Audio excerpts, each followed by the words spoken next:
Keto and crime, keto and crime. We uncover the grime on keto and crime. Keto and crime, keto and crime. Now is the time for keto and crime.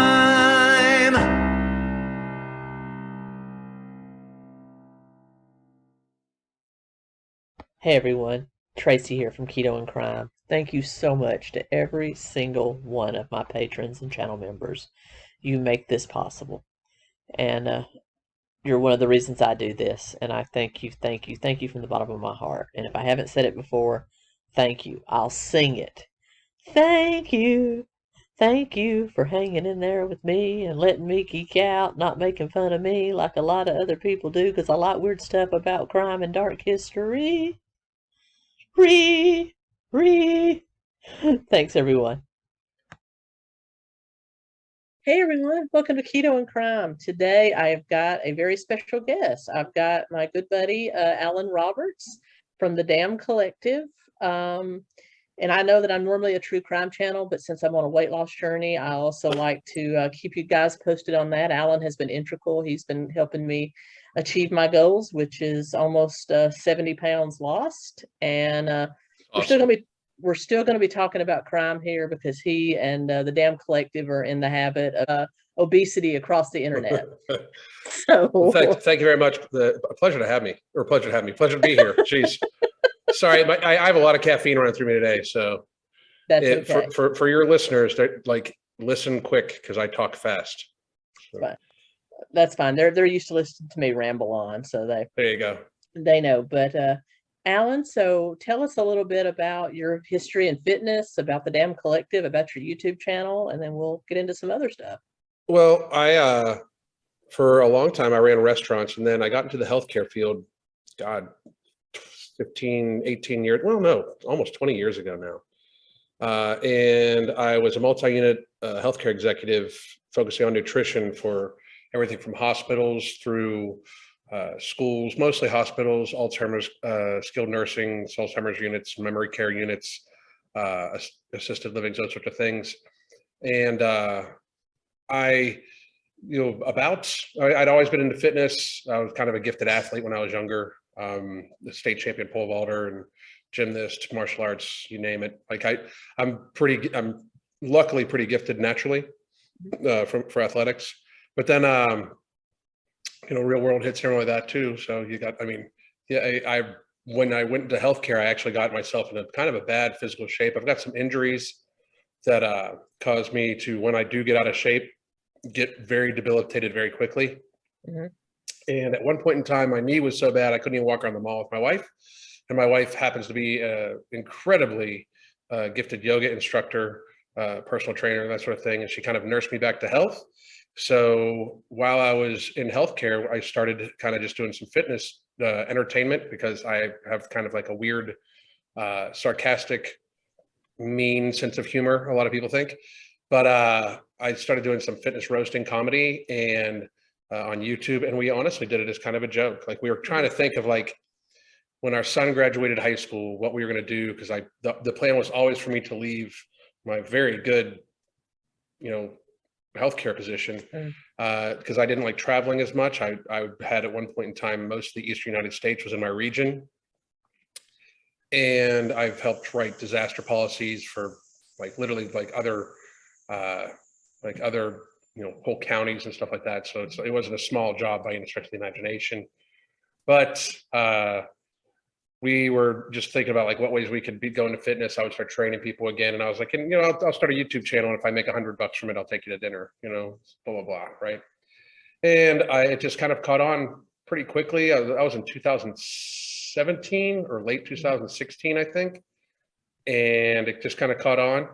And then about a year and a half later, I was gonna compete in powerlifting for the first time ever. But I'd always been kind of the strong guy in the gym, and I weighed about 90 pounds more than I weigh now then. And I was one of those guys that was strong by just eating myself strong. Mm-hmm. And I started having some pretty serious issues with sleep apnea and stuff like that, where I just was having a hard time. Like the weight was getting to me, Yeah. And I was like, in mid 40s, it's time to fucking grow up a little bit, and anybody that watches my channel can know this. I absolutely adore my wife. We spend all of our time together, and I was just thinking, like, man, if I'm having trouble getting around now, sleep apnea, all sorts of shit, I'm not gonna, I'm not gonna be around as long as I want to be. So I lost about, as of now, it's probably about between 80 and 90 pounds, and I'm one of those people that I learn everything about something when I do it.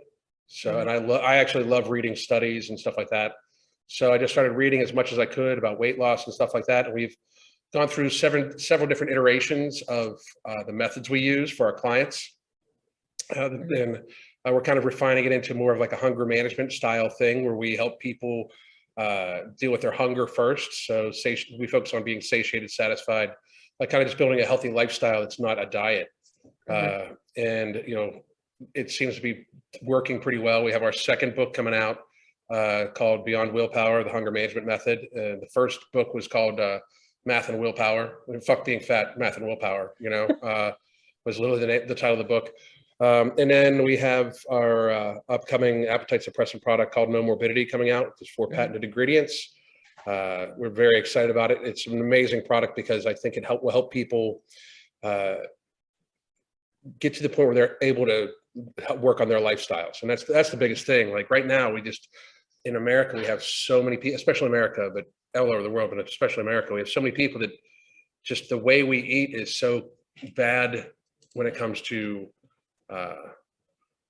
actually, trying to be healthy, that it feeds into more hunger. Like the more ultra processed food you eat, the hungrier you are for those processed foods. It's almost like this, hamster on a wheel. And then we just, in the last 2 years since the pandemic started, we've just really focused on, we got away from doing all the comedy and stuff like that, and just kind of taking a very serious stance, and still in my way, I still try to be entertaining, but just a very serious stance on trying to get as many people healthy as possible, just because I think we're already past the tipping point.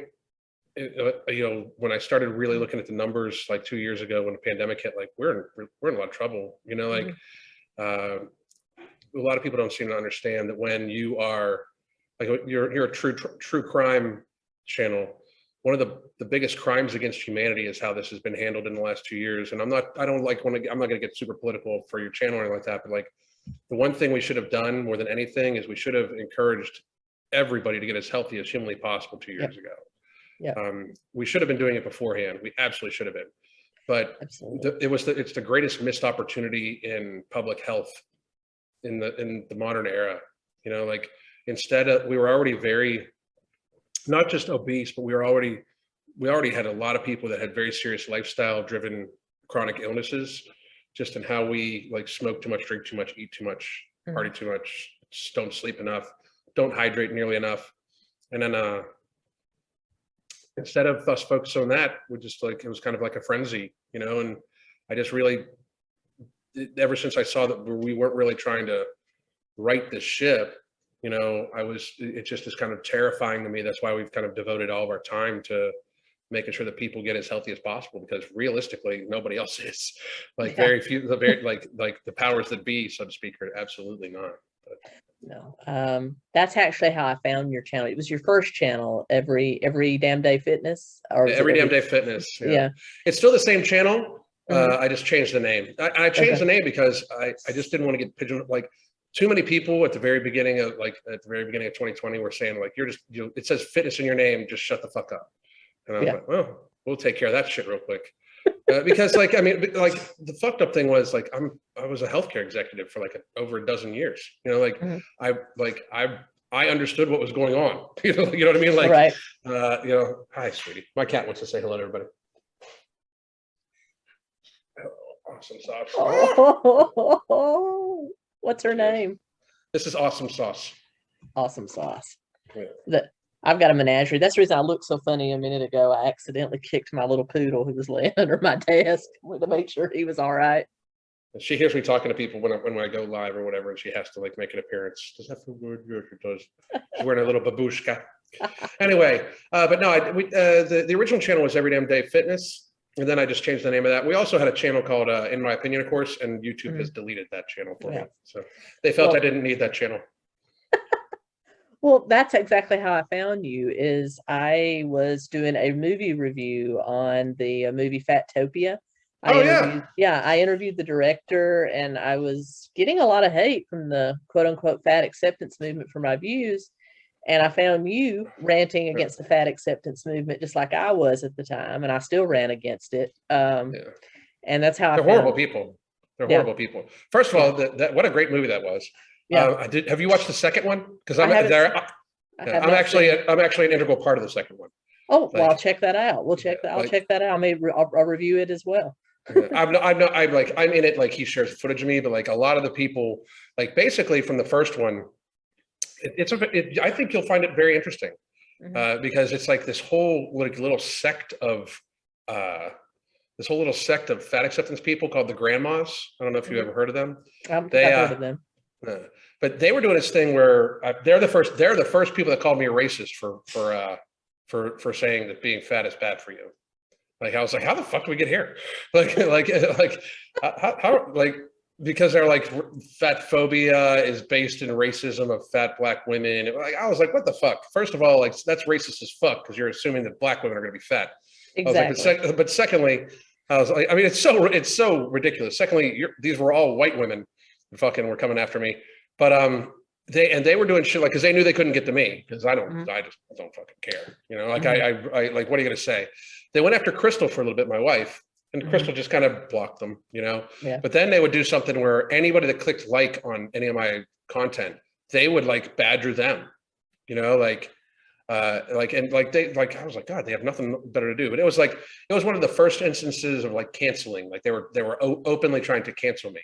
They were like calling people, like literally calling people, saying that I was racist and shit like that, which is interesting, you know. But I mean, just for saying that being obese isn't healthy. Yeah, I mean, just for like stating facts and shit. Yeah, you know, like, I mean, because that's the thing. Like, I think people need like, when they really watch me, they get to the point where, like, I joke about it. Like, Crystal and I have monetized my social awkwardness, like my quirks, you know, like, because you talk to me fairly often. This is just who the fuck I am. Like, I mean, I say this often. Unfortunately, even sometimes, this is just who I am. Like, a lot of these people play characters online, but this is just my personality. Yeah. This is my quirks, right? And I just can't, like, shit flies out of my mouth before I even think it, before I even think about saying it, right? And that's, I refuse to bullshit people about this one, especially about this thing. Like, I think society, to a great degree right now, is damaging people by in any way placating them and joking, and even in any way bullshitting with them of their station. Like, when you're like, we have people that are like, 400 pounds that people are saying, like, you're fine the way you are, that's not caring for somebody. No. Like, yeah, I mean, it's not like in reality, like, a lot of life events lead up to people being overweight. I was obese myself, and life is weird, and it can end up with people being in unhealthy states. And some people, because of their issues with food or whatever, may never escape it, but they can try. But if you try to convince somebody not to try, like if you say something that convinces them not to try, that's horrible, That is. And, I interviewed Durmeister, who was featured in the first Fatopia. Nicest guy ever, because he used to do the fat acceptance cringe compilations. Yeah. And they did the same thing to him. They called him racist, but he's black. Yeah. He just didn't show his face, so they didn't know that, Yeah. And I'm just like, but that's one thing I love about you, is that you've been there. You understand what it's like to walk in my shoes. And I can tell you, he's been my coach for a while, and he's never tried to sell me anything. I will come at him telling him all the healthy stuff that I've eaten, fruits and vegetables. And his question always is, but are you full? Yeah. Are you satiated? That's really what he goes after. What you go after is making sure that you are managing your hunger, because that's where it all starts. Yeah, I mean, it just makes it so much easier when you're not, like, this whole gritting it out of being hungry thing is just great, you can do it for a while. And I have a whole book, Math and Willpower. Like, and I talk about willpower, and sometimes you just got to suck it up and everything like that. And don't get me wrong, like I can make myself do all sorts of uncomfortable things, you know, but at the same time, if you're just consistently hungry all the time, and then you have a stressful event, like it's biologically hardwired in nature to try to appease that in some way. And I just find it to be like, it's been much more successful for myself and for a huge portion of our clients to just be like, okay, let's make sure we're eating in a way that keeps us as full as possible. Like one of the things I tell people, like, let's get your protein and healthy fats in first thing in the day, because that way your body's not going to have some sort of insulin response. If you want to eat carbohydrates, eat them later on the day. Don't taste anything that tastes sweet until after dinner. Well, you know what I mean? Like even fruit, like, you know, a lot of times people have trouble with sugar. And one of the reasons they don't understand why they have such a problem with sugar, when you taste sweet, your body goes through a process, you know, like, and if you are starting your day off with something sweet, especially with added sugar, you're going to be hungry all day long, and it's going to be torturous. But I mean, and the difference is if you stay really well hydrated, especially first thing in the day, and it's all protein, healthy fat that you fill up on, I mean, it's kind of the absence of hunger. That's what our supplement does too. Our supplement kind of helps avoid the feeling of stomach hunger. It doesn't avoid, I have cat hair all over me. Excuse me. It doesn't avoid, finally got it. It doesn't avoid like cravings and stuff like that, like blood sugar spikes and everything like that, but it does avoid like the ghrelin buildup in your stomach, you know? Right. So. Well, what about activity? I know that with my routine, I have a weight routine that you gave me that can be done at home or at a gym on machines, like with Planet Fitness. You also encouraged me to walk and do my aerobic dance workouts, which I've highlighted the channels that I use for that here for my subscribers. That's awesome. What else? What do you recommend for somebody like myself that was over 300 pounds getting started activity? What do you suggest? You know, if you're at over 300 pounds, especially, and even depending on the height, like over 270 pounds, for a woman, I would suggest you talk to your doctor first to make sure that you're physically capable of doing anything. Swimming is amazing. If you can find a way to regularly get into a pool, even just a couple days a week instead of walking and stuff like that, swimming is amazing because it's there's no pressure on your joints to a great degree. And that is an important thing because your joints probably need a break. Walking at your pace, there's nothing wrong with it. Like we try to get people, especially people when they were first starting out, we focus much more on the time habit of it. Like start with 30 minutes a day. I don't care if it's you walk 100 fucking yards in that 30 minutes. I really don't. I don't at the very beginning. We have some people that we have started with us so big that we just have them stand up for 30 minutes. And we've had people so big that like we break it up, like, you know, where it's like, yeah, I mean, we've had plenty of 500 plus pound people, you know, where it's like they've been so like they just don't move, you know. And then one of the biggest mistakes made by these fitness people is that like they'll try to bury the person, like they'll give them the workouts that cause them either to be so stiff or so exhausted that they can't consistently do it. Like we need to find something that you're going to happily do, like you look forward to doing, like every day for at least 30 minutes. Like whether it be walking, listening to your music, whether it be an aerobic thing, mixing it up, having a couple of days a week where you do something with yoga or aerobics or swimming and then walking some of the other days, but 30 minutes a day, just the habit of it. It's always, you can always, once you're in the habit of it, increase the intensity and the time and stuff like that. But just being in the habit of moving every day is something that people just don't normally get. That's one of the reasons why in the last 2 years it was so bad for people, why people put on so much weight, is that a lot of people didn't realize the ambient activity they were getting by actually walking into their building, walking around their office. So people instead now just walk from their bedroom to their desk. Yep. And that's very bad for people. It's very bad. So just move, and that's one thing I like about you is that you don't just go after, you know, you just don't speak back to the fat acceptance. Also fitness influencers that could give really bad advice. Yeah. I've covered a few of them here on this channel, like Brittany Dawn, you know, people like that are encouraging really large people to do all this high impact stuff. And I'm just like, oh my God, you know, the thing about that stuff is it just shows such a fundamental like lack of understanding of your audience, of who you're actually speaking to. You know, like my one business partner, he's an Exos trainer, Mark Lobliner. So, and he's a bodybuilder, Tiger like Fitness, yeah. He believes in all that stuff, but at the same time, like, you know, I think even he gets the, you know, not even he, but he gets like from talking with me, like most of these people are not ready for athleticism. Most of these people just need to like get healthy. There's a huge difference. Like, and most personal trainers are trained in how to try to increase the athletic nature of people's movements versus just the health of people's movement. Like, like, to be real, most people until they start lifting weights don't need a personal trainer. You really don't. You just need consistency of your own action and being as safe as possible. You know, and walking, swimming, just like I said. Maybe start with some very light yoga. Like, even we have chair yoga classes, all sorts of stuff, you know. And that's because, but it's none of that stuff super flashy or super exciting, you know. And a lot of these folks really, they make them like, I mean, this is where I kind of differ also. Like, one, I'm a little older than a lot of these people. I'm 50, I'm gonna be 51 soon, right?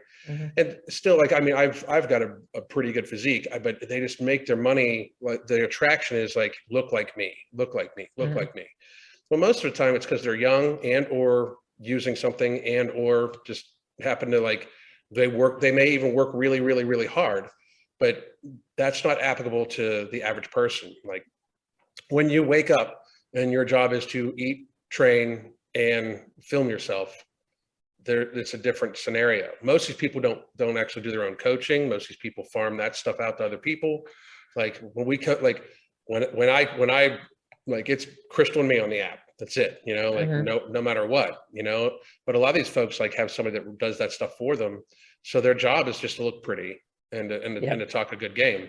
And that's where you get to be very disconnected on a level where, you know, like, it kind of bothers me how it's treated the other way too. Like, don't get me wrong, I'm a big believer that, like, obese people should take responsibility for their actions.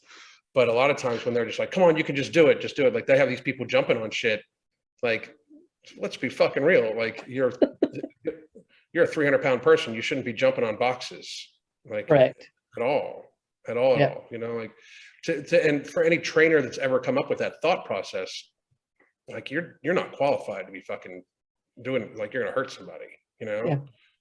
Sad. So when it comes to eating styles, I used to follow ketogenic way of eating, and I still try to keep it fairly low carb, but I'm more of a low carb than and healthy carb now than I am keto. But what style do you recommend? Do you recommend low carb? Do you recommend just if it fits your macros? What? I'm not a big macro guy. We give like a range of people. If you're going to record your calories into a macro tracker, we give people a range to shoot for. But we also, by the time they're done, we try to have them off the macro tracker, because that's just another diet. You know what I mean? And the reality of it is, like, we've had more people come back to us be like, the second I stopped tracking my calories, I went off the fucking hinges. You know. So what we have people do, and the cure for that, by the way, is if you are tracking your calories, just take a guess before you put everything in. Like, I mean, like, I think this is gonna be 500 calories. And then if it's 550, you know that the next time what you put in is likely around 550. And those are just guesses anyway, a little bit. But when it comes to eating styles, whatever the person feels really, really, really comfortable with, as long as you treat treats like they're treats and stuff like that. Like, processed sugar, our biggest piece of advice is anything with processed sugar should be treated like it's alcohol. Like, treat it with the same care as alcohol. You know, like, you know, you can't possibly think you're going to ingest something that has a dopamine response on your body, in the brain, and have it not be like almost like addictive. Like, so many people are just addicted to sugar, you know. And the people that the fitness people out there that say there's no such thing as sugar addiction, I wanted to personally tell all of you to fuck off. Because it's just, you're just dumb. I mean, I know people that people can be addicted to gambling and all sorts of stupid shit. They can be addicted to sugar that has a physiological response, you know. But we try to make it so, you know, 90 to 95% of all your food comes from whole food items, 5 to 10% coming from processed foods. I keep mine around 5% of my total calories And that's normally done maybe once a sweet thing at the end of the day every day to make sure I don't feel too restricted, or like just like once a week I'll have like this past week I had an alcoholic beverage yesterday. I don't normally do that. Yeah. But stuff like that where we view it like that, like, but and treat sugar like it is alcohol, because basically it is. But it absolutely is. But you also need to find the foods you like to eat. Like we have two groups of foods. Like there's foods that are eaten for pleasure, and there's foods that you like. Or either foods that are healthy. Out of the foods that are healthy, find the ones you like and eat them. Okay. Try to track how your body reacts to them. Try to like that sort of thing, right? And out of the foods that are just treats, like if there's treats you don't like, don't fucking eat them, because then they're not a treat. But if find those ones and occasionally have them in rotation. Like I've got like a 6-week rotation where it's like an alcoholic beverage.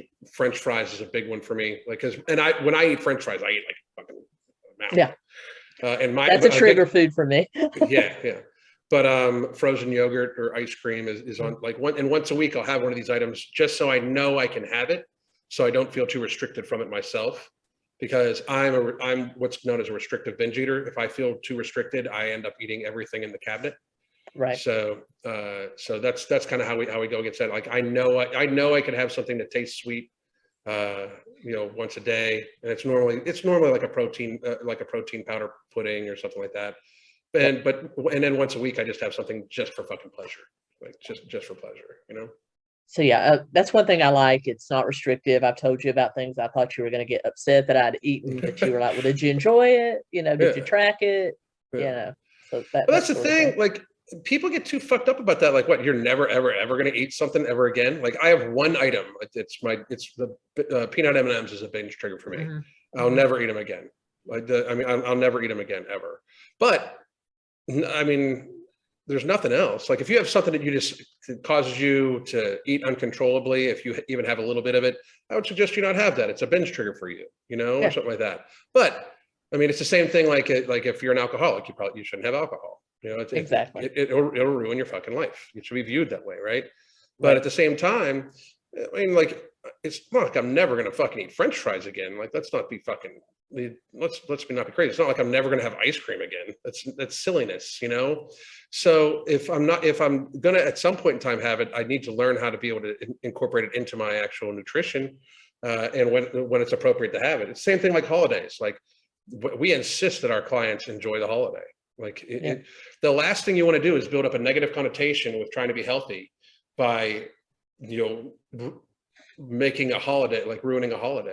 Like go in with a good plan, have a good like high protein, healthy fat breakfast in the morning, and then enjoy the holiday food later on in the day. I mean, it's just that way. Also, that way it doesn't become like a focal point, because a lot of times in the social pressure at the holiday is like, well, you're dieting at a holiday. Like fucking no, just enjoy the holiday, and then make sure the next day after any indulgence, you should have the next day's food thought out and almost procured, ready to go.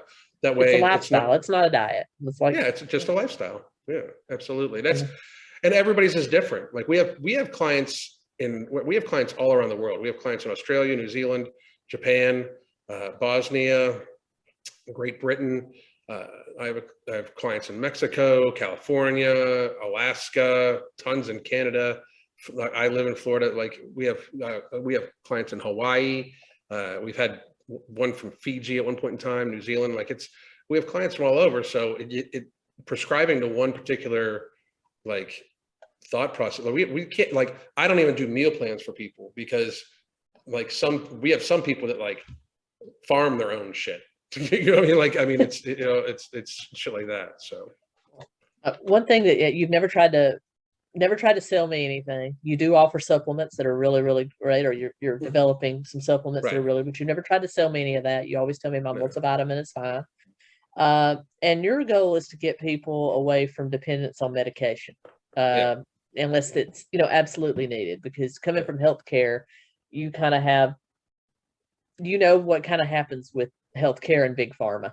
Well, the thing is, I mean, the second you are dependent upon the pharmaceutical to keep you alive, Like, I mean, like that's what it is. Like, it's like metformin. Like metformin is used for blood sugar regulation, insulin sensitivity, that sort of thing. There's a natural supplement that does almost the same thing, and oftentimes is being in clinical trials been shown to be better. It's called berberine. The sad thing is the pharmaceutical industry has no, like, there's no upside for them to have, like, to suggest this non-pharmaceutical supplement, you know, like, and to be real, like, I've yet to find anybody that is put on, like, if you're put on blood pressure medication, you're almost always put on a medication to deal with the issues that the blood pressure medication causes too. Like, very few pharmaceutical medications don't have very serious side effects that then cause you to have other pharmaceuticals. Like, it's this revolving door. That's how people end up on 8, 9 medications, you know, when in fact, if you just stayed decently healthy, you would access the healthcare system. And I mean, I know it sounds funny because I worked in the healthcare system, but that's when you start to see, like, holy shit, like, the 3rd leading cause of death in the United States is medical error from the healthcare system. You know, like, it's scary, you know, like, I mean, I try not to take any medications. Like, I do a lot of supplements, and I really watch my nutrition. I drink like 200 to 300 ounces of water a day, you know, stuff like that. But, you know, I'd much rather have a natural supplement or plants. I do a lot of teas. Like, we drink a lot of tea, you know, stuff like that. Then, because there's tons of science behind all this stuff too. It's just not talked about because they don't have the marketing that, you know, pharma does. Exactly. But it's kind of we're in kind of a scary time where people view pharma as more of a necessity than, you know, than it should be. It shouldn't be a necessity. It should be something like you go to as a last resort. Exactly. You know, type thing. Well, thank you for your time. I know your time is valuable. I appreciate you coming on. Definitely send me all the links to your book, and, you know, Fatopia too, if you have a link. It's on Tubi for free. It's on Tubi? I'll send all that stuff to you. All right. And But thank you much for having me. If you ever want to have me out again, I'd gladly do it. Okay. All right. And guys, go check him out on Alan Roberts' YouTube channel. He has a lot of great information over there, and it's very entertaining. But thank you so much. Thank you very much. Thank you. We'll talk soon. All right. Bye-bye. Bye-bye.